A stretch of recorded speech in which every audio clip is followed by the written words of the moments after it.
में ओके, तो इसको बंद करके दोबारा से, ठीक है। तो हमने क्या बोला, जो अंडर राइटिंग है,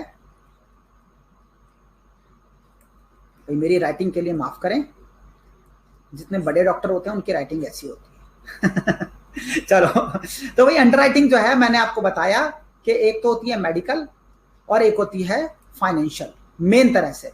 तो ये फाइनेंशियल और मेडिकल अंडरराइटिंग को हम समझ रहे हैं, और मेडिकल में फिर हमने सब सेक्शंस भी हमने कवर कर दिए, जैसे कि हमने फिजिकल हजार्ड समझा, ऑक्यूपेशनल हजार्ड समझा, और फिर मॉरल हजार्ड भी समझा। इस तरीके से हमने एक मेजर कैटेगरी को कवर कर लिया। बट दूसरे तरह की अंडरराइटिंग के ऊपर हमने बात नहीं की, जिसके ऊपर बात करना अगेन बहुत इंपॉर्टेंट है, जिसके ऊपर बात करते हुए मैंने लास्ट सेशन में आप लोगों को बताया था, जब मैं उबेरिमा फाइदिस बता रहा था तो मैंने आपको बताया था पेपर फॉर्जरी, फाइनेंशियल डॉक्यूमेंट्स, याद है बताया था। अब आपको समझ में आएगा, क्योंकि पहले सेशन के बाद सवाल उठे होंगे, सर उबेरिमा फाइदिस तो समझ में आ गया, प्रिंसिपल भी समझ आ गया, सब समझ में आ गया, बट ये चेक कैसे करना, वो कहां से निकालेंगे? तो भाई चेक करना कहां से निकालोगे? यहां से निकालोगे।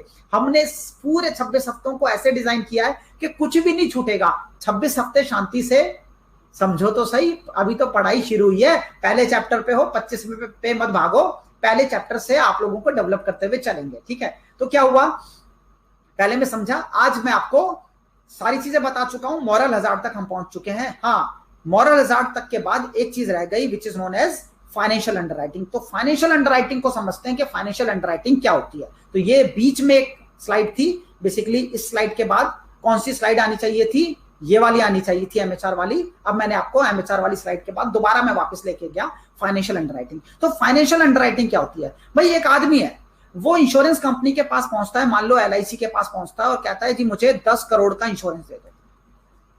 इस आदमी के पास नौकरी नहीं है, क्या ये 10 करोड़ का इंश्योरेंस इसको देना बनता है? इस आदमी ने मान लो मार्केट से 1 करोड़ का, हमारे को नहीं पता इसने ब्याज पे पैसा ले रखा है, हमें नहीं पता इसने 2 करोड़ का ब्याज पे पैसा ले रखा है, हमें नहीं पता इसने क्या कर रखा है क्या नहीं कर रखा, इसकी इनकम नहीं है, इतना हमारे को पता है, नो इनकम। अगर इसकी इनकम नहीं है तो क्या हम इसे 10 करोड़ का इंश्योरेंस दे सकते हैं? नहीं दे सकते। अरे 10 करोड़ छोड़ो, 1 करोड़ का भी इंश्योरेंस दे सकते हैं, क्यों दे दें भाई? ये आदमी पूरा क्या करना चाहता है, क्या पूरा करना चाहता है? अगर कोई भी चीज क्रिएट की जा रही है, कोई भी इंश्योरेंस दिया जा रहा है, तो उसका जस्टिफिकेशन तो होना चाहिए। कोई आदमी जो रिक्शा चलाता है, मैं with due respect to all rickshaw वाला, मैं सिर्फ एक एग्जांपल दे रहा हूं, और वो मान लो दिन में 100 रुपए की दिहाड़ी कमाता है, तो 100 रुपए कमाता है तो पूरे महीने में कितने रुपए कमाता है? 3000 रुपए कमाता है। ये 3000 रुपए कमाने वाला आदमी जो साल के 36,000 रुपए कमाता है, सॉरी हाँ एक एग्जांपल ले रहे हैं भाई, 100 रुपए ऐसे एग्जांपल से कर रहे हैं, आप इसको किसी भी तरीके से ले सकते हो। आप इसको 500 रुपए कर दोगे तो ये आ जाएगा 15,000 रुपए महीना, और ये 80 आ जाएगा, ठीक है। तो वो आप अपने हिसाब से चेंज कर सकते हो, उसके ऊपर हम नहीं जा रहे, ठीक है। कोई भी आदमी जो एक्स इनकम कमा रहा